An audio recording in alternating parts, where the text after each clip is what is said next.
With all that's happened in the world recently, it's hard to believe that it was a year ago this time that my wife Lori and I were heading to Poland for the Adult March of the Living. We both had an affinity for the march because our younger daughter Jessie went 8 years ago when she was in grade 11, and it was on that trip that she met her boyfriend Daniel, and they're still together today. We had some trepidations as we hadn't been on group travel experience for many years. However, it was the dwindling opportunity to travel with survivors and to hear their living history that compelled us to take the trip.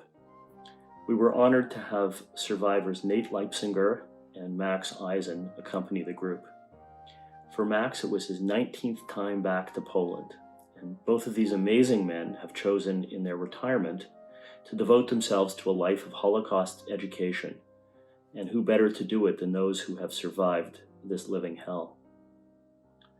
The week in Poland on the march is grueling. It's with packed itineraries, long bus rides, emotional highs and lows. But today's Yom Hashoah, so rather than a travelogue of the many places we visited, please let me share with you a couple of the moments that defined the march for us. After a day in Warsaw, we had our first visit to Auschwitz-Birkenau. And as we step into Birkenau, my first reaction is how vast the space it is, and the second is how green it looks. So I comment on this to our tour guide, and he says without missing a beat, human ashes make great fertilizer. But things get far bleaker both visually and emotionally. We learn the subtle but not inconsequential difference that Auschwitz is a concentration camp and Birkenau a death camp. In Auschwitz, with its military-looking buildings, we're led down some steps into what was a prototype gas chamber. We're told that this was one of the first that was used prior to them using Zyklon B, and that the Nazis were unhappy that it took almost 48 hours to kill their early groups of prisoners. They just couldn't have that. So quite innocently, someone in our group asks because it was so inhumane, and we're told no, it was too inefficient. So we get our first insight into the industrial machine that the Nazis were creating. This was a factory of death, and it was being built, and it had to run on peak efficiency. The actual March of the Living on Yom Hashoah is a 3-kilometer afternoon walk from Auschwitz to Birkenau. But with thousands of people from around the world, we start assembling mid-morning. And we spend time talking to people from Japan, Morocco, Brazil, the US, and more. We're all wearing the exact same blue March of the Living jackets.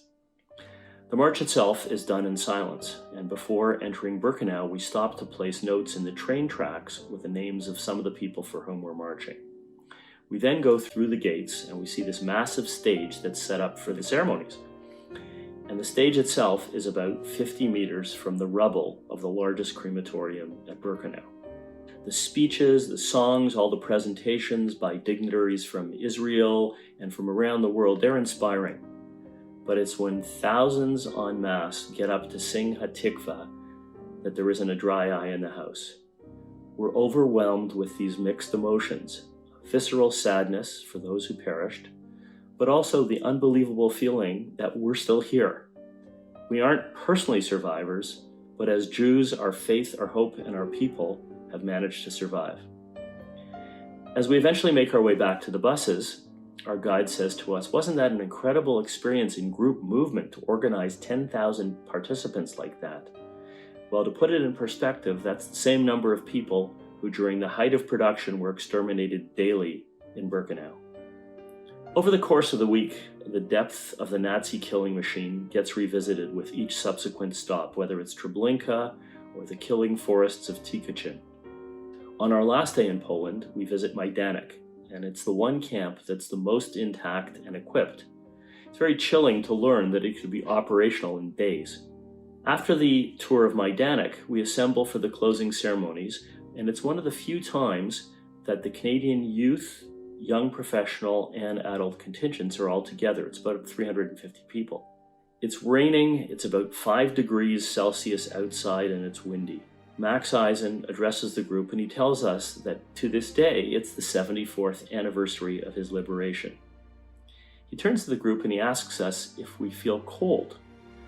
Everybody nods. He says, My guess is you all have on about 4 layers of clothing, and you've been outside for an hour or so. Now imagine being outside, working here for 13 hours in the exact same weather conditions, but you're wearing what amounts to a thin pair of pajamas. It's unfathomable. The trip was an experience of a lifetime, and when I met with Tara earlier in the year to prepare for today, we discussed the unfortunate fact that the adult trip is so expensive. So is the youth trip. However, what I learned from some of the Federation leaders was that the adult march is partly used to offset the cost of the young professional group, who are between 25 and 35 years old. And the feeling of the organizers is that while the youth group, which is for grade 11 students, is amazing, it's partially lost on some of the attendees. They're just too young. However, it's the young professional group that most need the education and the experience, and they're the ones who will be the next future leaders of our community and keep alive the whole education and experience and the lessons of the Holocaust. After returning, some members of our contingent end up donating to sponsor some young professionals to attend. And whether you do that through UJA or through the Ann's Worth Fund at Temple, Lori and I really want you to be aware that it's an important cause to contribute to. The March of the Living is a life-changing educational trip. I'd be glad to speak about the trip to any of you. Just connect with Tara and she'll put us in touch. Thank you.